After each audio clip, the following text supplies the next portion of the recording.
Ini merupakan SUV leather frame kelas menengah yang diposisikan di bawah Toyota Land Cruiser. Toyota Fortuner merupakan primadona yang mencatat penjualan paling sukses sejak awal launching. Tampilannya gagah, maco, namun berwibawa. Dan ini merupakan versi yang tipe G, 2700cc bensin tanpa turbo. Saksikan terus video ini karena kami akan mengulas lengkap tentang mobil ini.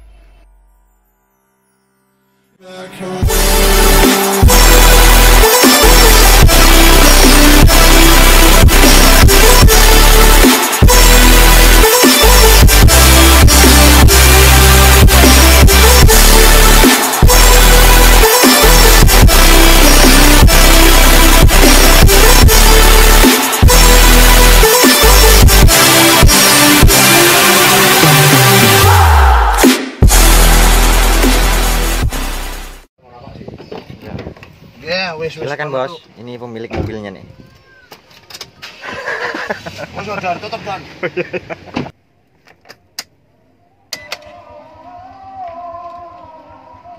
Pada saat awal launching di tahun 2005, kami sangat amazed dengan mobil ini. Toyota Fortuner merupakan sebuah SUV yang menegaskan kesan mewah, gagah, dan berwibawa. Tampilannya terasa sangat menawan pada zamannya. Fortuner pertama kali diluncurkan di Jakarta International Motor Show pada tahun 2005 dengan mesin bensin 4 silinder berkapasitas 2700cc. Dan di tahun 2007 dipasarkan juga varian yang diesel dengan 2 KD-FTV turbo diesel Common Rail 2500cc D4D yang juga disematkan pada Kijang Innova diesel. Sayangnya, varian diesel pada saat itu hanya bertransmisi manual dengan mesin 3000cc 1 KD-FTV dan tidak masuk ke Indonesia secara umum. Hanya beberapa daerah di luar Jawa dan sangat terbatas. Fortuner mendominasi pasar SUV leather frame di mana pada saat itu Mitsubishi Pajero Sport belum lahir. Pesaing terberat di kelasnya hanya Ford Everest yang sebenarnya produk populer untuk daerah pertambangan. Bodi mobil ini bongsor dengan panjang 4,7 meter. Desainnya maco dan elegan untuk zamannya, tapi mulai terasa agak usang untuk zaman sekarang.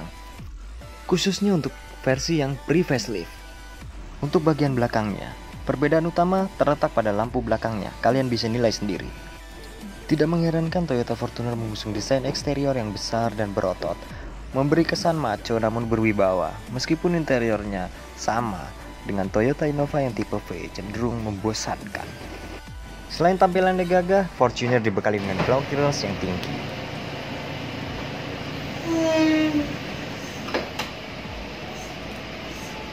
Dan entah kenapa untuk pintu bagasi ini meski belum elektrik tapi agak terlihat murahan.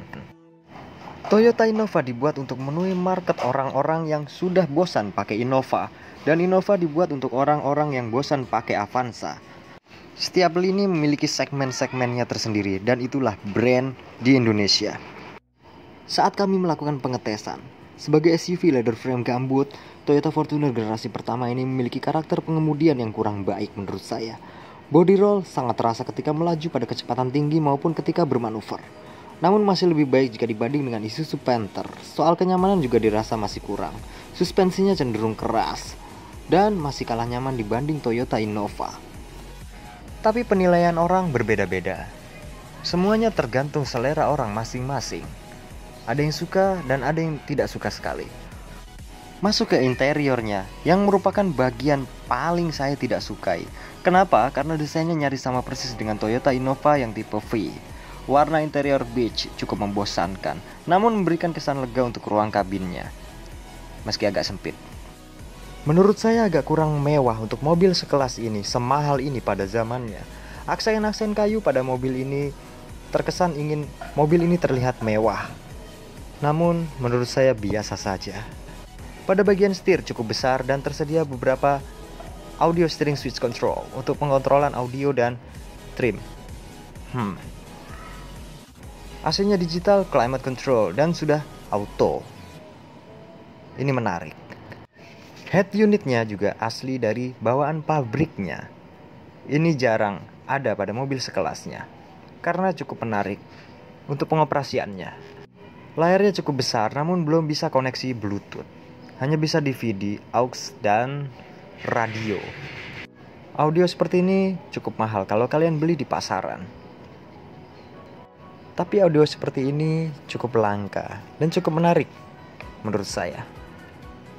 Seperti halnya mobil-mobil sekelasnya, mobil ini memiliki akomodasi yang juga cukup bagus dan banyaknya tempat-tempat penyimpanan mulai dari glove box, center console, cup holder, dan tempat penyimpanan kecil lainnya.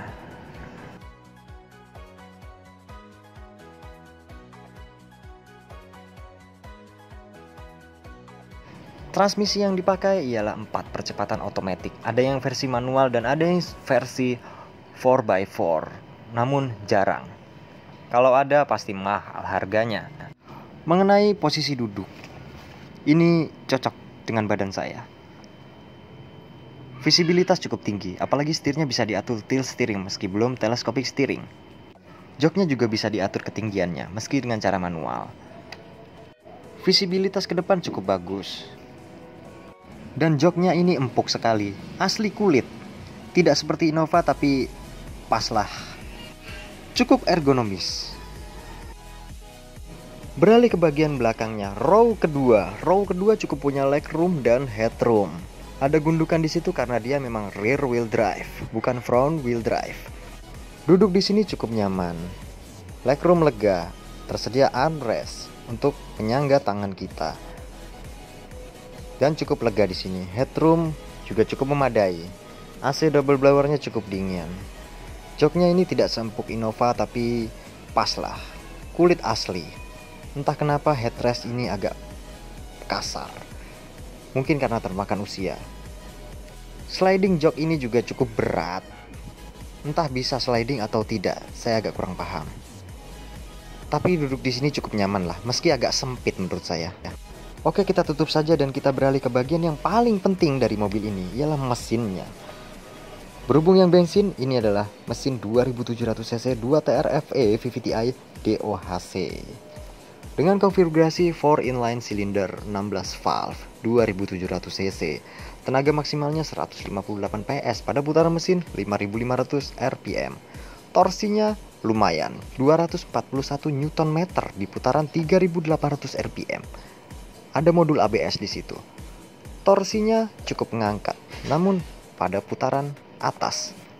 Konsumsi BBM pada mobil ini diklaim 5-8 km per liter untuk rute dalam kota dan 7-12 km untuk rute luar kota. Tapi semua terserah penilaian kalian. Kalau menurut saya, belilah versi yang diesel karena lebih irit. Dan kalau bisa beli yang 4x4 karena itu akan jadi kolektor item, karena jarang. Ban besar pada mobil ini tidak ada pengaruhnya pada kestabilan mobil. Jadi cukup limbung pada saat kecepatan tinggi di tol. Selayaknya SUV standarnya, suspensi depan mobil ini memakai double wishbone dan suspensi belakang memakai 4-link. Rem depannya cakram dan rem belakangnya masih tromol. Sangat disayangkan sekali. Kebanyakan pengguna mengeluhkan performa mesin diesel 2KD FTV yang ditanamkan pada Toyota Fortuner tanpa adanya teknologi VNT atau VGT karena baru dibekalkan di tahun 2012. Tenaga mesin yang mampu dihasilkan Fortuner diesel itu sebatas 102 PS saja sebenarnya, yang mana ini lebih kecil dari hatchback semacam Toyota Yaris. Menurut saya tidak perlu beli yang VNT. Yang jelas turbo lebih irit kalau kalian mencari keiritan pada mobil seperti ini. Sebenarnya untuk versi bensin juga tidak jauh beda ya. Mesinnya 2TRFE 2700cc dengan tenaga 158 PS yang dihasilkan Fortuner bensin itu sedikit lebih mudah untuk overtaking. Sayangnya akselerasi di putaran itu terasa lebih berat dibanding versi diesel. Drawback utama pada versi bensin ini adalah konsumsi BBM yang jauh lebih boros daripada versi diesel. Tapi saya tidak memperdulikan masalah itu. Tampang mobil ini yang membuat saya sangat amazed. Menandakan kalau mobil ini adalah mobil dari seorang bos. Bos yang sedang-sedang saja sebenarnya. Tidak terlalu bos-bos amat. Dan mungkin itu saja video singkat kami tentang ulasan Toyota Fortuner tipe G tahun 2010 otomatis. Jika kalian suka, jangan lupa berikan like, subscribe, dan share ke sosial media kalian. Karena dukungan kalian sangat mendukung channel ini untuk berkembang. Dan terima kasih telah menonton. Goodbye.